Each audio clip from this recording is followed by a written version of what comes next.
Hey, good morning, Alan. Thanks for joining us. Good morning, Nick, and uh, great to be here. Please introduce yourself to everybody, your full Okay, name. my name's Alan Perot. I was a falconer for Arab political leaders for 20 years, and then I spent another 10 years in former Soviet territories doing conservation work and catching falcon smugglers. Excellent. So, we crossed paths about a year ago, or no, about 8 months ago, and I have always been searching for the reasons as to and why they wanted everyone to die in Benghazi. And boy, do you have some really good information that explains everything. And we appreciate that you're taking the time to share it with us, everyone. So, Thank you. Well, I have to say that our military are so well trained, their work is compartmentalized, and the only people that understand the full story are the people at the top. Uh, and they have made some very bad decisions for this country and for uh, the former Navy SEAL Ty Woods and his brethren who perished unnecessarily uh, at the hands of Hillary Clinton. And in the large picture, this involves Joe Biden and John Brennan. so could you explain the context of how did this all start? Well, the gestation, the beginning was in the 70s during the Church Commission when an alternate CIA was created called the Safari Club.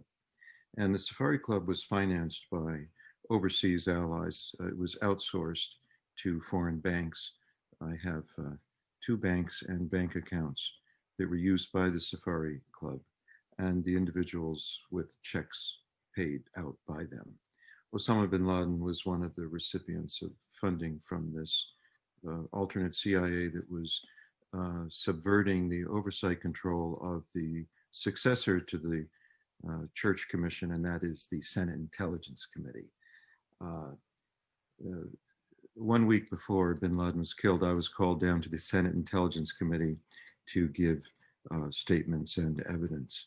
And I have quite a few tape recordings and of senior members who were aware of bin Laden's house arrest in Iran for 10 years following Tora Bora. This was arranged by John Brennan.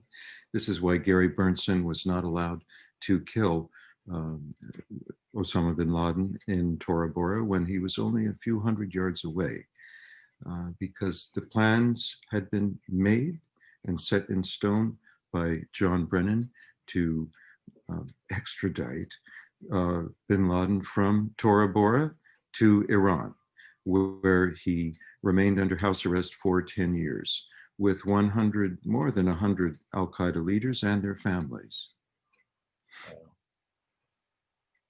So what you're saying is that there was no need for us to invade Afghanistan under the pretext of getting Al-Qaeda if the US government knew and was actually protecting his life in Iran. Is that correct? Well, I have to say it was rogue elements of the US government controlled by John Brennan, Richard Clarke, Vice President Biden, quite a few people. There's a long list of people. They started with good intentions. The Safari Club was begun to fight the expansion of the USSR, but it turned into a very distorted operation over the years. And Osama bin Laden was the figurehead manifestation of this alternate CIA. And so they had to protect him in their bad judgment. And you see, one lie leads to another. Our parents always taught us this. And so when my team, we planned a program to go in and get bin Laden in Iran. we were going to catch him when he was falconry hunting, because I spent 20 years living with Arab political leaders, training their falcons and going out in these camps, hunting with them. And then I noticed there were terrorists coming into these camps, and the Royal Falconry camps are Al Qaeda's boardroom. This is where these bad guys come. There are no passport or border controls.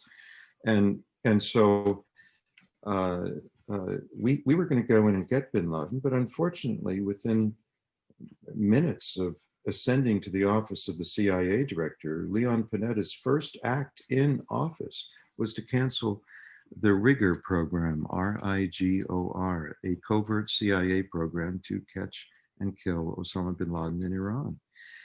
This was 6 months after Barack Obama was sworn in as president, and Leon Panetta threw a tantrum and canceled Rigor. This was reported by Goldman and Apuzzo, and slightly mischaracterized in the press as targeting al-Qaeda leaders all over the world, but it was focused only on Iran and bin Laden.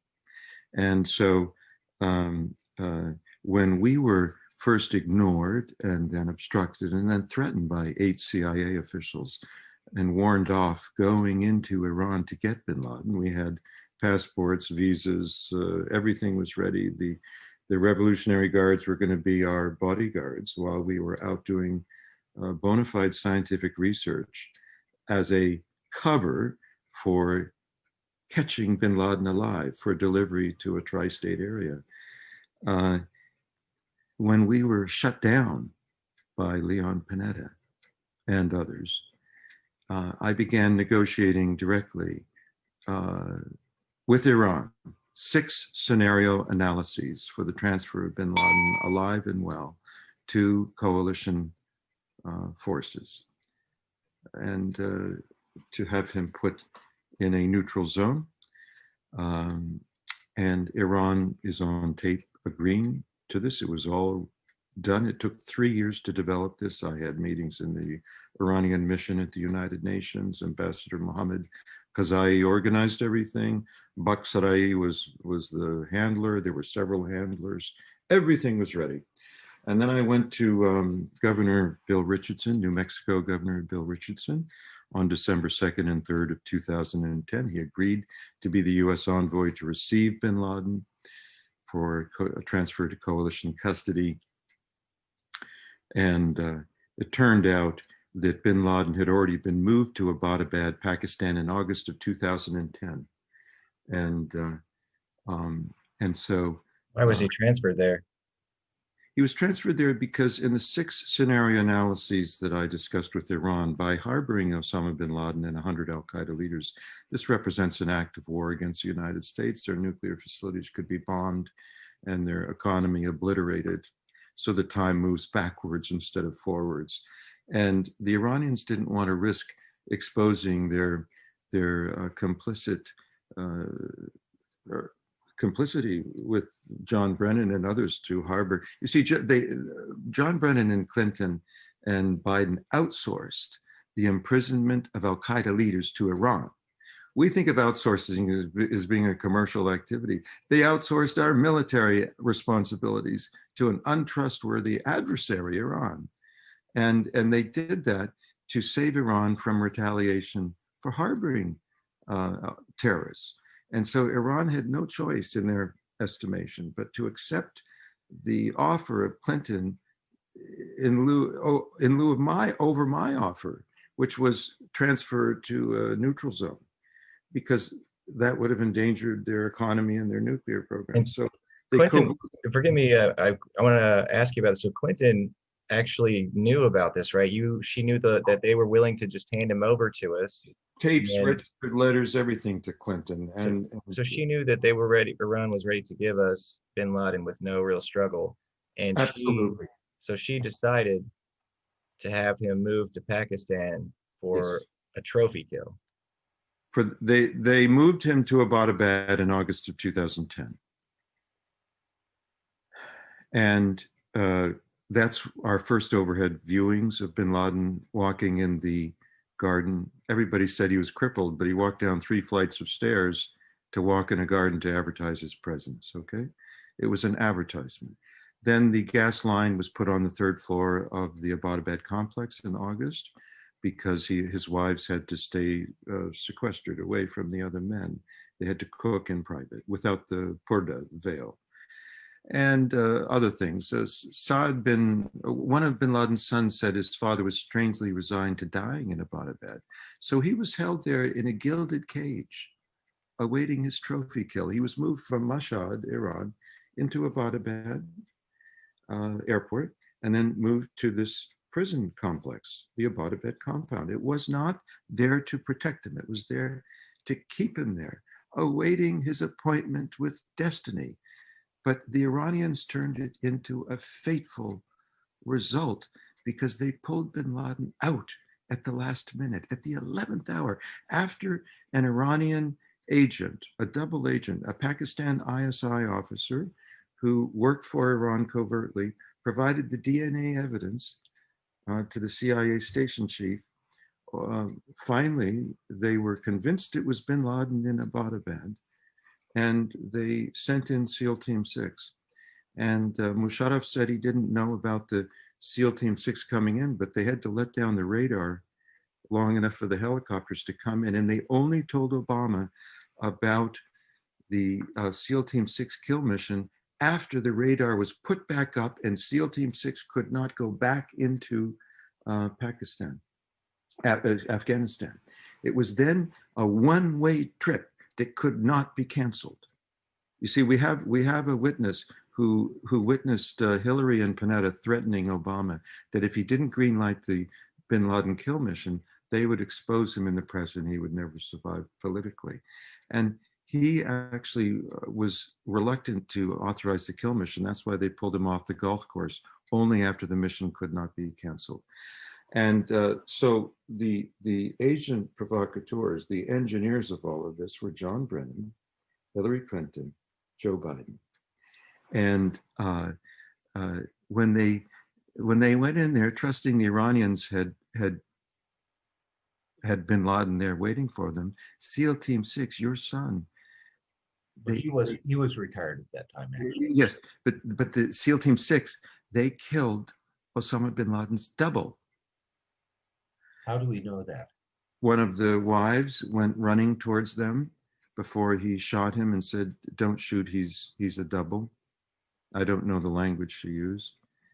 And then if you read Cy Hirsch's book, he explains that they threw the body parts over the Hindu Kush Mountains. They didn't even save them like they saved the sons of Saddam Hussein in a refrigerated tent, well preserved and with makeup, just to prove that the wicked witch was dead. They saved the sons of Saddam Hussein, but they did not save the corpse of Osama bin Laden because it was his double, and it could not handle the scrutiny of DNA testing on the ship. Okay, so the SEAL team, they knew that it was thrown out of the helicopter. They learned that it was not bin Laden, and so they threw the body parts over the Hindu Kush Mountains. And John Brennan said that the people on the ship were told to keep quiet about the burial at sea, but they all say that they never were told to keep quiet because there was no burial at sea. John Brennan took the lead and made the fake media announcements. He lied to the press when he explained this Muslim burial at sea. It's actually haram. It's forbidden to bury a Muslim at sea unless the body's going to endanger the lives of the crew with disease risk. You know, you can't, because you see in the ocean, the feet, it'll rotate around and the feet will face Mecca. It's haram.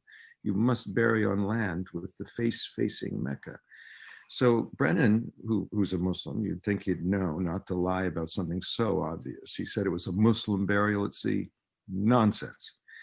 And so this big lie that you see, Biden, Hillary, and Clinton worked this agreement with Iran. They trusted Iran to move bin Laden to Pakistan. He did. He was there. But then they trusted Iran to keep him there. They moved him out back to Iran.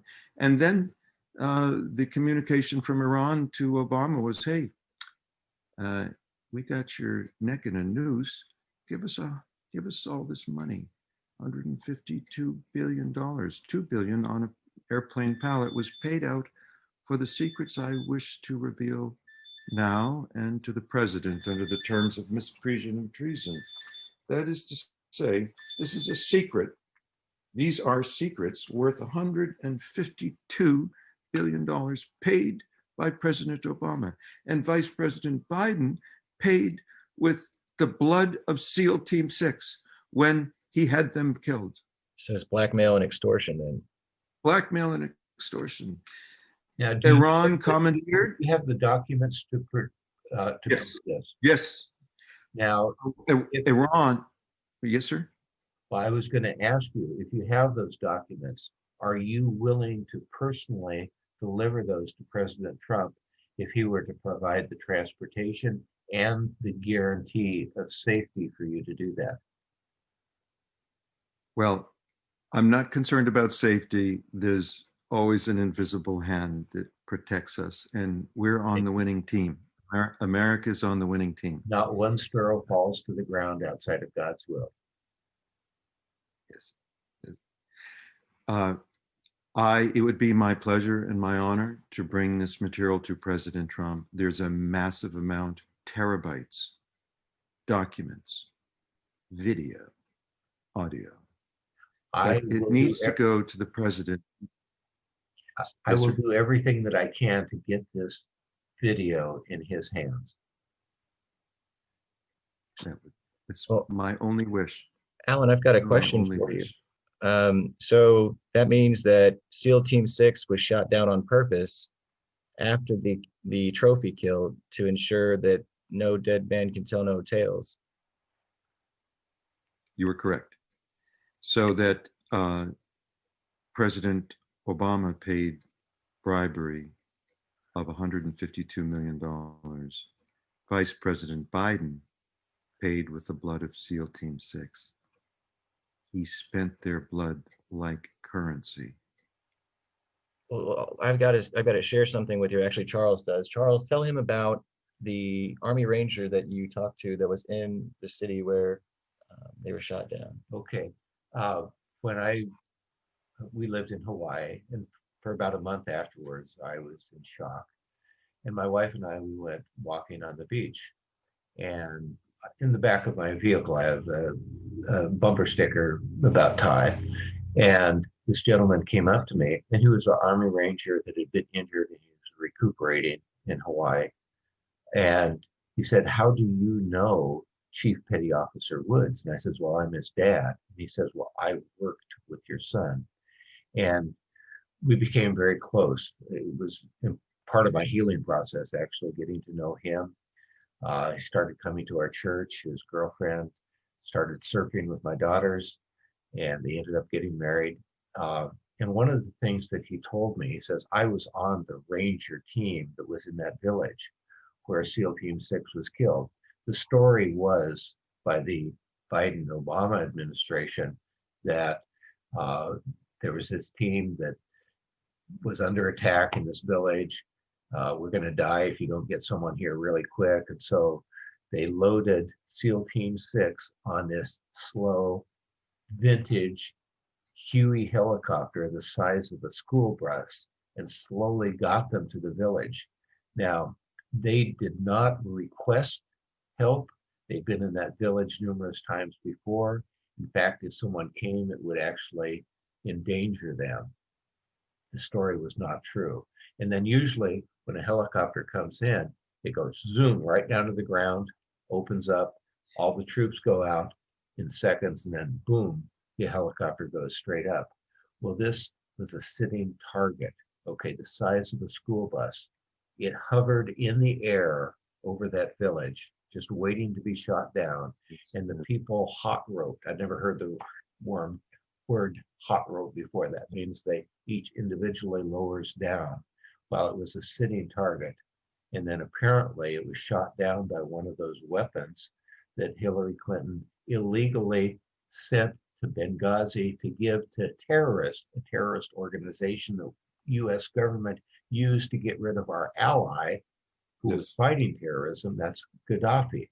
One of the and then that weapon ended up over in Afghanistan. They were Stinger missiles. Thousands upon thousands of them went missing. And Mark Turry was told that he had a small arms covert weapons program going. So that way none of that was ever given to someone, because they could shoot down jetliners just flying by if they wanted to. A child could do it, and a 12-year-old could do it. So these Stinger missiles went through Benghazi and then were given to the people who shot down SEAL Team 6. That was a setup. They were covering their tracks there. And then when they found the serial number on one of the missiles, it is traced back to the CIA from Qatar, from that weapons cache of Stinger missiles. That's why they had to then cover their tracks after people found out that the missiles were from Qatar, and then they could trace back where they came from Hillary through Benghazi. That's why Stevens was back there, to recover those missiles and cover up the evidence. Well, that's at least what he was told. I assume that part of the plan for her was to eliminate everyone there at the Benghazi compound as well. It's just so wicked. It's hard. It's just so unimaginably evil what these people do. Dead men don't talk.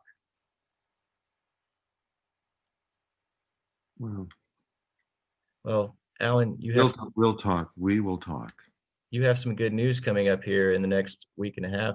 Yes, sir. It's going to be released, audio tapes, documents. I believe so. Yes. Yeah. I'm looking forward to hearing about it and seeing everybody connect the dots, because it's pretty plain to see the people involved, and it's all connected to another crime spree. And that's another story, though. Well, let's just remember that heavy price has been paid for the secrets we are uncovering. And there are millions of people who want to see the truth.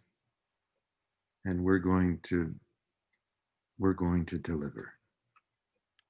Well, America is a democracy, and for a democracy to work, the people that vote need to know what the truth is. And that is why we have 3 weeks for the people of the United States to get to know the truth. I hope that the media covers this, including the fake media, because the truth has to come out for our democracy to work properly, so people can vote intelligently. Totally agree. I agree. All right, Alan, we appreciate your time today. I'm sure this is just the beginning, and we look forward to hearing and seeing what you're going to show to everyone in the future. It's the beginning, but it's also the beginning of the end for the bad guys. Woo-hoo. Anyway, it comes out. Speak to you soon. Yes, sir. Have a good day, Alan. Pleasure to meet you. Yes. Lord bless. Bye-bye.